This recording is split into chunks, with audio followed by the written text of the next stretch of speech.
Walmart crushing Amazon. आज के time में हमारे सामने बहुत ऐसे लोग हैं जिनकी लाइफ हम जीना चाहते हैं। बहुत सारे बिलियनर्स एंड मिलियनर्स हैं जिनकी लाइफ देख के भी फील कि आखिर ये इंसान ने ऐसा क्या कर दिया कि ये ऐसी लाइफ जी रहा है। हमें ऐसे लोगों की सक्सेस तो दिखती है बट उनका फेलियर नहीं दिखता। उनके प्रेजेंट को देख के we want to become like them, but उनके पास्ट में उन्होंने जो प्रॉब्लम्स फेस करी है उसे हम फेस करना नहीं चाहते।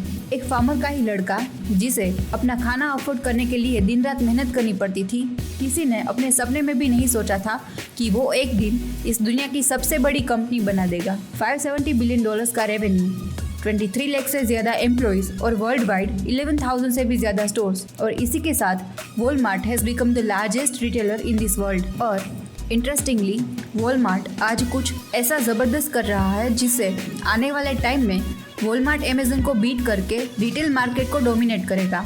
और अगर गौर से देखें तो वी गॉट टू नो कि लास्ट 50 इयर्स में वॉलमार्ट ने कुछ ऐसा एक्स्ट्रा ऑर्डिनरी करा ही नहीं है, but still it stands as the largest retailer in the world. पर कैसे ये सब कुछ आखिर कैसे हुआ? वॉलमार्ट आखिर ऐसा क्या करता है जिसके चलते कोई भी आज तक उन्हें रिटेलिंग के बिजनेस में हरा नहीं पाया? एंड मोस्ट इम्पोर्टेंटली वो कौन से बिजनेस लेसन है जो कि हम इस केस स्टडी से ऑब्जर्व करके अपने बिजनेस में इम्प्लीमेंट कर सकते हैं। 1985 में फोर्ब्स मैगजीन एक लिस्ट पब्लिश करती है, the top 10 richest people in the world. And you know what, number 1 पे कौन था?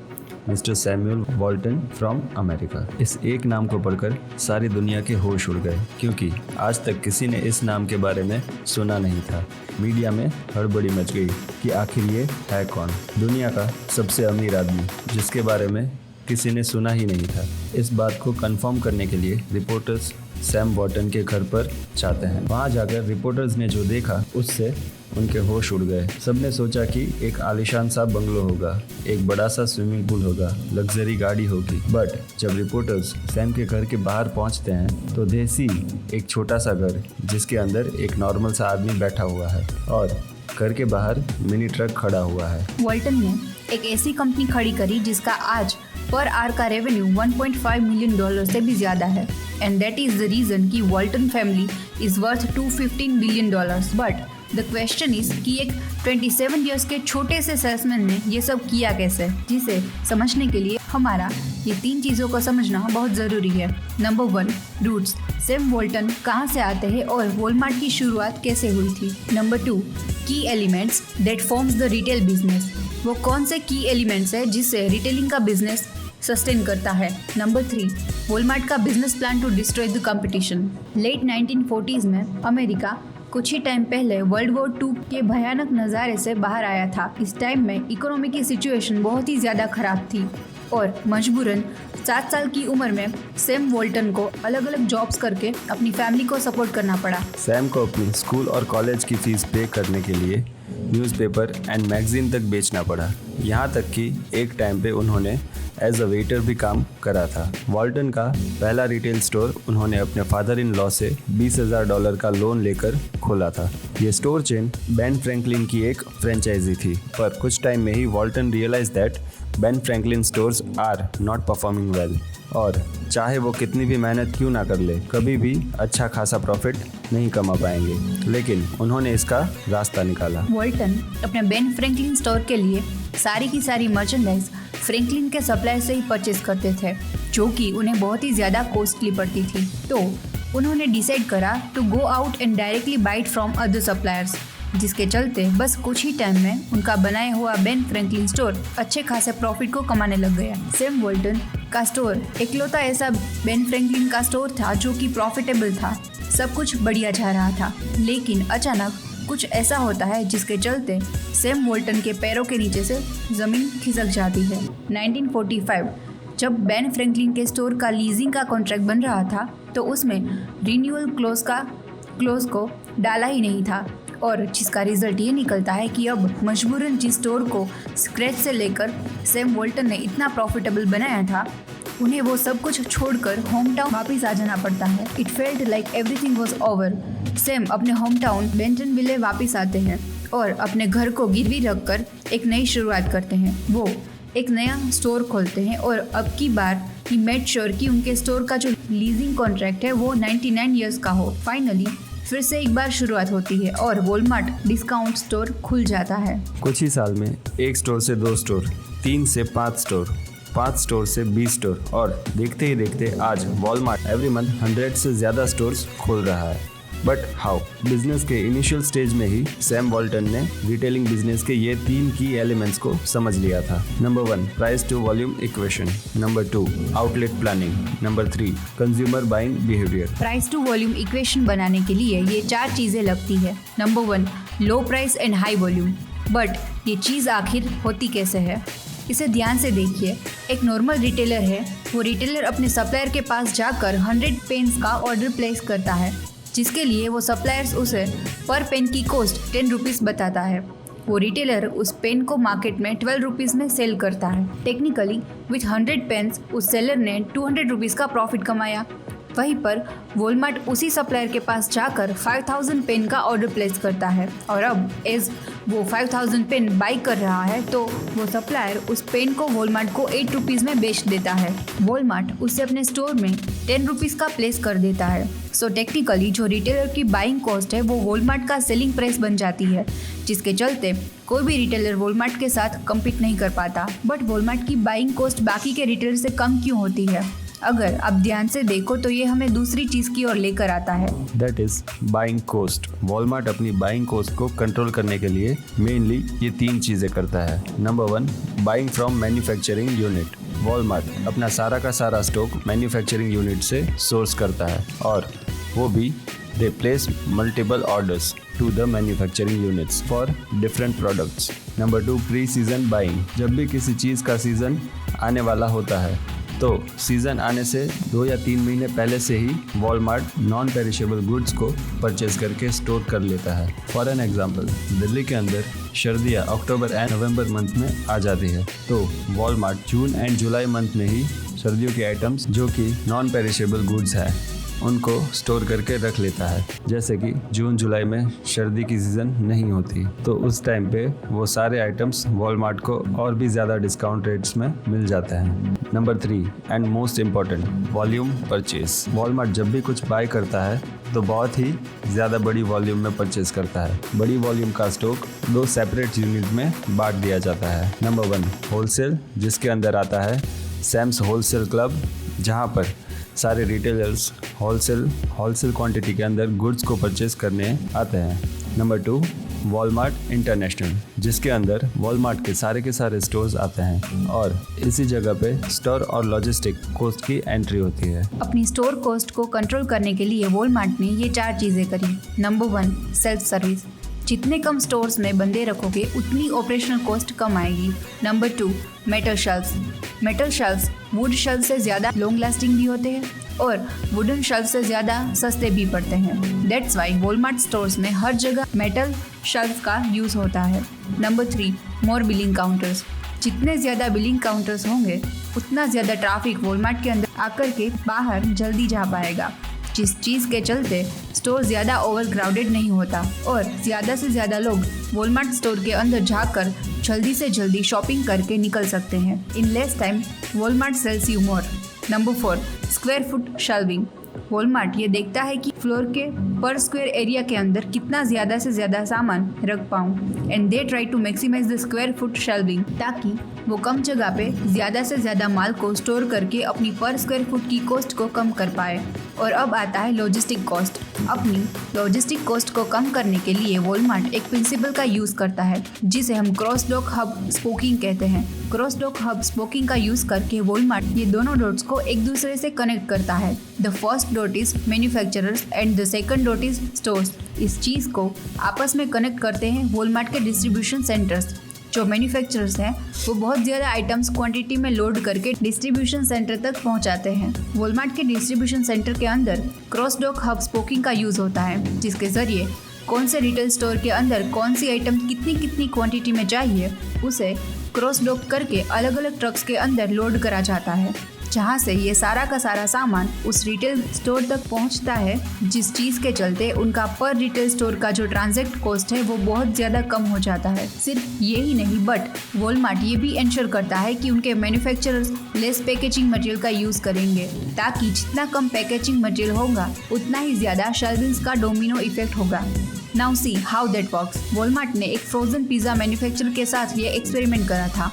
उनकी जो पुरानी पैकेजिंग थी उस चीज़ के चलते वॉलमार्ट के एक ट्रक के अंदर 44,300 पिज़्ज़ा स्टोर होते थे, लेकिन जैसे ही उस मैन्युफैक्चरर ने पैकेजिंग मटेरियल कम किया तो एक ही ट्रक के अंदर 51,200 पिज़्ज़ास आने लगे and as a result Walmart की inventory, shipping and labour cost कम हो गई, जिसका फाइनल रिजल्ट ये निकलता है कि वॉलमार्ट ने हर एक ट्रक पर ईयर $600,000 की सेविंग करी। पर किसी भी रिटेल बिजनेस में ये सब करने का कोई फायदा नहीं है अगर आपकी आउटलेट प्लानिंग अच्छी ना हो।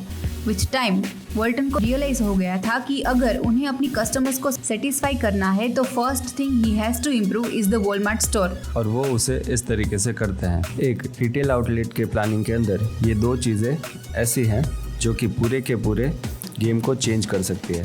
Number 1, location. वॉल्टन ने जानबूझकर छोटे से छोटे शहर के अंदर बड़े बड़े स्टोर खोले, जिसके मेन 2 रीज़न थे।